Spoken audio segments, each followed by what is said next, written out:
ashabaar ka fuudhee kun olaal akkanatti jira. Jawwee bifa kana simachaa jirra laala kun Oromiyaadha. Bulloo akkana simachaa jirra kun olaal bulloollee kunuuti. Isinitti mul'atami.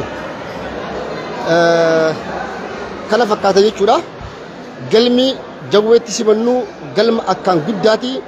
Oromummaa kenna atleetota Oromoo jajjaboo warra dibaabaa Oromoon irreecha yeroo irreeffatu akkuma isin argitan kana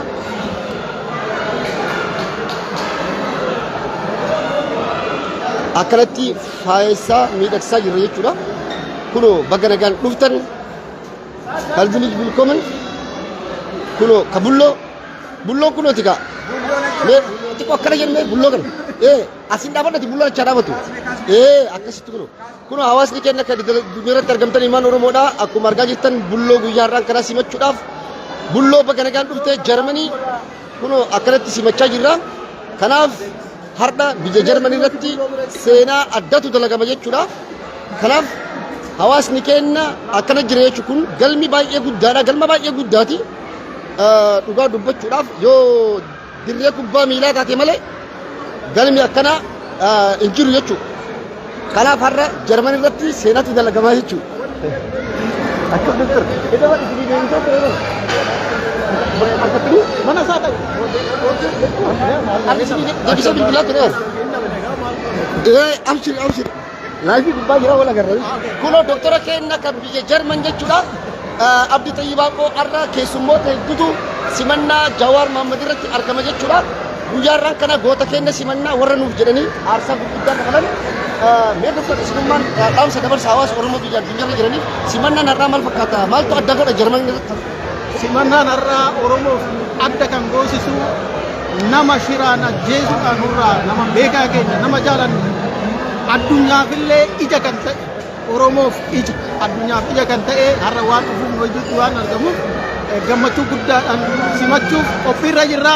Oromoo gammadaa fuuldurri keenya ifaa himmoonaa hin bilisoomne. Galatoomaa doktor.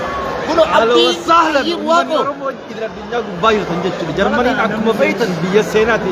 har'a seenatti dalagama. Awurooppaatti akkuma diyaaspooraa addunyaatti handhuura qabsoo bilisummaa Oromooti Jarmanii jechuudha. ala addaraashii guutee Addaraashni guutee uummanni ala yaa jira. alayyaa jira. Akkuma isin galtan halee guddaa dhabu. Kun galmaa miti bakka iddoo galmaati. Kanaaf akkuma isin argitan kana jechuudha. Isin garsiisa hunda isaa jechuudha.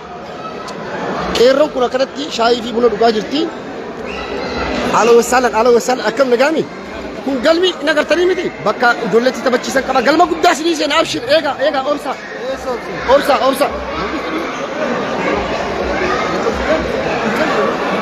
Gaalee jira. Hedduma dhufaa jiran. Doktor wanni xiyyeessite. Wanni taata kun akkana. Darajee. Akkanatti jira jechuudha.